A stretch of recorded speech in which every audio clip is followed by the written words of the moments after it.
Hi, this is Steve Shortridge. Little thought from Body by Design, and one of them is from C.S. Lewis and Chronicles of Narnia, and starts out with a story about Jill as she approaches Aslan, the lion who represents Christ. She says, "Are you not thirsty?" said the lion. She says, "I'm dying of thirst," said Jill. "Then drink," said the lion. "May I? Could I? Would you mind going away while I do?" said Jill. The delicious rippling noise of the stream was driving her nearly frantic. "Will you promise not to do anything to me if I do come?" said Jill. "I make no promise," said the lion. Jill was so thirsty now that without noticing it, she'd come a step nearer. "Do you eat girls?" she said.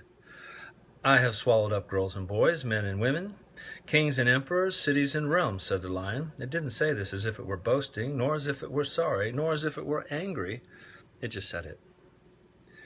"I daren't come and drink," said Jill. "Then you will die of thirst," said the lion. "Oh dear," said Jill, coming another step nearer.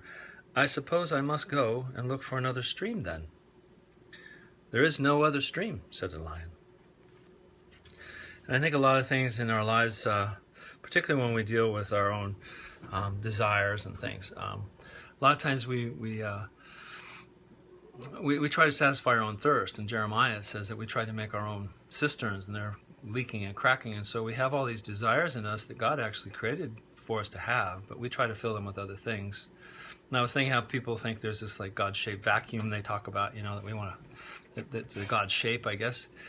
And so often it seems to me that we try to put other things in there. And so if you could x-ray somebody's spiritual soul, you find there's the stomach of the spiritual soul is maybe has a head of Jack from Jack in the Box sticking out with his hat, or a football, or a flat screen TV, or a Pillsbury Doughboy, or other things. But we just we're continually trying to satisfy ourselves instead of going to God. And when it comes to mind, body, soul, spirit, it's kind of looking for the weakest link. We still have an enemy that wants to steal, kill, and destroy, and wherever he can do that, he will.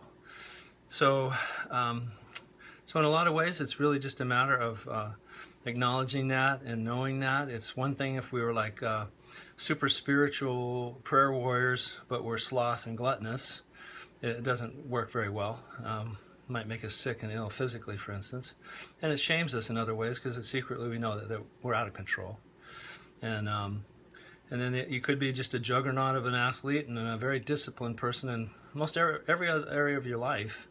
But you're kind of sloth spiritually, and so those are things to consider. That we try to be fully rounded and orbed, and in a sense, circled wagons in a sense too. That your enemy is just looking for a way to ploy you and annoy you and hurt you and shame you, and so just in closing, this one thought.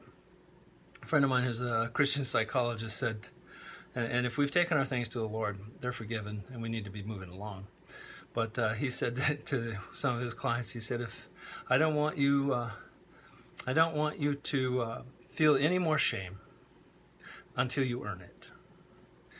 So a lot of us keep drawing up our past, and we don't need to. We need to move forward. But you need to acknowledge where we are weak.